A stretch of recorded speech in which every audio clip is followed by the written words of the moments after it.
ላችሁ ስነ ስርዓት ያዙ። ይቅርባችሁ፣ ውጡ ከዚህ ድራማ የሚያስጠላ ህይወታችሁ ቀዩ እንዴ። ስራ ላይ ተሰማሩ። አዲስ እድል እየመጣ ከሆነ ህይወታችን የምንቀይርበት ማለት ነው። እሷን ተዋት፣ ተረዳችሁኝ? ህይወቷ ትኖሩበት። አዲስ ነገር እያመጣች ነው። አዲስ ሰው ሆና እየቀረበች ነው። ማስተዋል እኮ ትችላላችሁ። ለማየት ቀላሉ አይደለም። ቀላል እኮ ነው። አይ ቲንክ እንደዚህ አይተህ ማለት ነው ዋው የምትልባት ሰው እየሆነች ነው፣ ሴት እየሆነች ነው። ከዚህ በላይ ምን አባታችሁ ትፈልጋላችሁ? ሲሪየስሊ ተፋቱ፣ በቃ ውጡ። ወደ ሰው ህይወት አትግቡ። ይህ ህይወት ድራማ አይደለም። ተረዳችሁኝ? እሷ እየመጣች ቪዲዮ እየሰራች የሆነ ዘፈን እየዘፈነች ምናምን ስለመጣች ብቻ ኦኬ ደስተኛ ነች ሲል አሁን ሄደን እንምታት ነው በቃ። በለውም በለው። ሲደብር ሴቶች ሆናችሁ ደግሞ አንዲት ሴት ለማውደቅ የምትሞክሩ አላችሁ።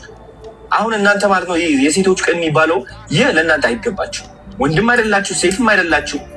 አሁን ነው ምን እንደሆናችሁ እውነት ለመናገር የማይሰለቻችሁ ወሬ ጥላችሁ የማይሰለቻችሁ ይህ ነው። እውነቴን ነው የምላችሁ። በሰው ውድቀት የምትደሰቱና የምትኩራሩ ወሬ ሰብሳቢ ምን ያደርግላችኋል? አሁን እንደዚህ አይነት ሰው መሆን በእናታችሁ ምን ያደርግላችኋል? ስለዚህ ከዚህ በታች የጃኒ አካውንት ታግ አድርጌላችኋለሁ። ግቡና ኮፒ ሊንክ አድርጉላት።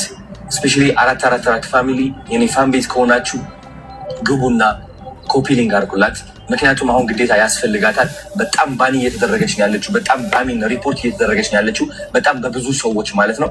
ይህ ማለት ደግሞ አካውንቷ ባኒ ይሆናል። ልክ እንደዛ 2.4 ሚሊዮን ማለት ነው። የኔ አካውንትም ወደዛ ተቃርበው ነበር ታስታውሳላችሁ። ስቲል እሷም እስካሁን በዚህ ነገር እያለፈች ነው ያለችው። ያወድቃት የሚፈልግ በጣም ብዙ ሰው አለ።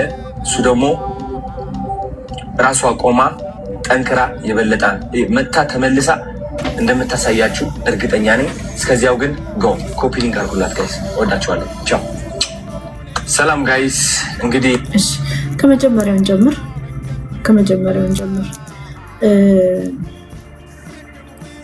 አዶናይ እና ጃኒ ከመጀመራቸው በፊት ጃኒ እና ጆን ዳንኤል ይህን ቲክቶክ ሲያመሱ ነበሩ። ይጣላሉ፣ ይታረቃሉ፣ ሪሌሽንሽፕ ላይ ሆነው ለእኛ ግን ሲሸጡልን የነበረው ፌክ ፐርሶና እሷ እንደምትፈልገው እሱ እንደማይፈልጋት ነው አይደል? እሷ እንደምትፈልገው ከዛም በኋላ ፋኖቹ ደግሞ አንድ ላይ ሆኑ። ጃኒን አያት፣ ጃኒ ትሻላለች፣ ጆን ዳንኤል ምናምን። በዚህ ምክንያት ሁለቱም ዋሽተው ፌክ ኮንተንት ሸጡልንና ፈምሱ። ከዛም በኋላ ኢንቢትዊን ናዮ የምትባል ወጣት ቆንጆ ልጅ ገባች። ከዛም በኋላ በናዮ ቀየራት። በናዮ ሲቀይራት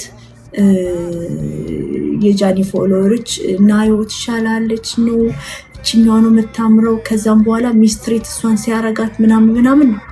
ከዛን ጃኒ ግን ትፈልገዋለች ምናምን። ከዛም በኋላ በቃ አፕ ይታመሳል። ከጃኒ ጋር ይሰዳደባሉ፣ ይጣላሉ፣ ይላፋሉ፣ ይደባደባሉ። ለዚህ ነው እንትኑን ያልገዛሁት። እዛ ዱባይ ኬክ እንትን ስትለው በቦክስ መታት ምናምን፣ በመኪና ገጨችኝ ወይ ገጨዋት ምናምን ያልገዛሁት ኮንተንታቸው ስለሆነ ሪል ላይፍ አይደለም። እነዚህ ሰዎች ኮንተንትን የሸጡልኝ። ኮንተንት በኮንተንት ነው የሚመለሰው ማለት በቃ ኮንተንት ነው። በመኪና ገጨችኝ ገጨዋት ነው ትዝ አላችሁ? በመኪና ገጨዋት ሲል እኔ አላመንኩም። ጀስት ሲበጠረቁ ላይ ምናምን ብዬ እንትን አልኩኝ እና ከዛም በኋላ ጆን ዳንኤል ዮናስ ሙሉነን አሁን አመነው በህይወቱና ጆን ዳንኤል አውሮፕላን ላይ ኢንሲደንት አጋጥሞ ታሰረ። ከኔው ጋር ታሰረ። ጆን ዳንኤል ሲታሰር እንደ ጃኒ የተሰበረ ሰው የለም። እንዲፈታም በጣም ድምፅ ስትሆነው ነበረ ምናምን። ከዛም በኋላ ከእንትንም ሲወጣ አብረው እንደነበሩ ታስሮም አብረው እንደነበሩ የሚያስታውቀው ምልክት በገንዘቡ በባንክ አካውንቱ ራሱ 1 ሚሊዮን ብር ምናምን ታስሮ ሲሰጣት ሙሉ ውክልና ለጃኒ ሰጡ። ለናዮ አልሰጥም፣ ለልጁ እናት አልሰጥም። ጆን ዳንኤል ገብቷቸው የልጆቼን አባት $1 አንተማመንም፣ በገንዘብ አላቆም እንተዋወቅ። ገብቶሻል? አንተዋወቅ። የልጁ እናት እያለች ታስሮ በነበረበት ጊዜ ከሀይ ቆንጆ እንዴት ነኝ ሺ ዋዝ ኢን ፕሪዝን ቱ። ከዛን ከተፈታች በኋላ ግን ውክልና ስቲል ሆልድ ስታረግ የነበረው ከአዶናይ ጋርም ሆና ውክልናውን ሆልድ ስታረግ የነበረችው ማናት? ሙሉ ውክልና ባንኩን ራን ስታረግ የነበረው ማናት?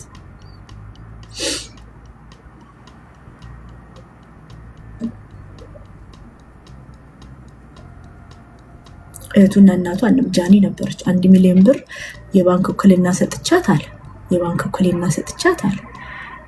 የልጁ እናት እያለች እህቱ እያለች እናቱ እያለች የልጁ እናት ደግሞ እናት እያለች በገንዘቡ ጆን ዳንኤል የሚያምነው ከእናቱ ልጅ ከእህቱ በላይ ጃኒን ነበር። ከራሱ አንደበት ነው የሰማሁት። ነው ተግባባን። ከዛም በኋላ አይ ቲንክ እነዚህ ቲክቶከሮች አሁን አንደርስታንድ ሳረግ ጆን ዳንኤልን ከፍርሃት አንጻር ነው የሚወዱት እንጂ እንትን የሚሉት ምናምን እነዚህ አሁን ፎንቴ ምናምን የሚያሸበሽቡለት እንጂ እንትን አይደለም፣ ስለሚፈሩት ነው። ፍቅር አይደለም። ይህ እንደ ቤታዮ ያለ ኢነርጂ ማለት ነው። ለቤታዮን ወዷት ነው እንደዚህ የሚሆኑላት፣ ሲፈሯት ምናምን የሚስቁላት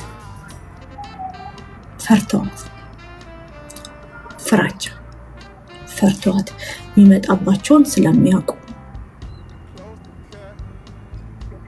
እና ጃኒ ትወጣና እንዲህ ተበደልኩኝ ምናምን ስትል ትክሰስ አልኩኝ።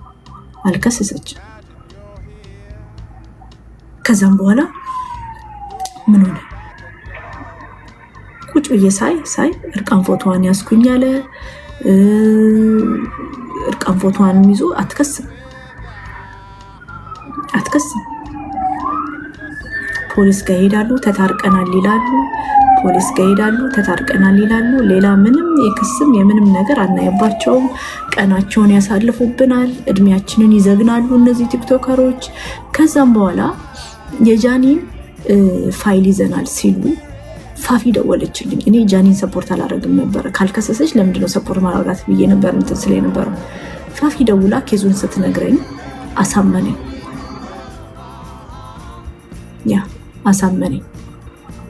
አሳመነኝና ከጃኒ ጎን ቁጭ አልኩኝ። ቢኮስ ጆን ዳንኤል ማንና ማንን ከፍሎ ነው ምን አይነት ውሾችን ሁለት አሮጊት ውሾችን ሴት አሮጊት ውሾችን ከፍሎ ጃኒ ቀን በቀን ያስነክሳታል፣ ያስፈራሯታል። ህይወትሽ ይበላሻል፣ ህይወትሽን ታጠፊያለሽ፣ ኢትዮጵያ ውስጥ የማትኖሪበት ቪዲዮሽ አለን፣ ፋይልሽን እናወጣለን፣ ዘረግፈዋለሁ፣ በትነዋለሁ ይላሉ። ያስፈራሯታል ማለት ነው ጃኒ።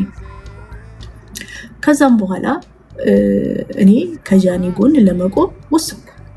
ቢኮዝ ትክክል ስለነበርኩ ትክክል ነው፣ ምንም ትሁን ትኑር። ከዛም በኋላ ያለፈ ታሪኳን ፋይል ይዞ አዋርድሻለሁ የሚለው ራሱ በጣም በጣም መጥፎ ሰው። ልጅቷ እዛ ቦታ የለች፣ የተቀየረ ማንነት ውስጥ ነው ያለችው። ህይወቷን ማሻሻል ነው የምትፈልገው ምናምን። ከዛም በኋላ ልክ እንደዚህ ሲዛትባት ይሄ አብ ምናምን እንትን ሲባል ሚለው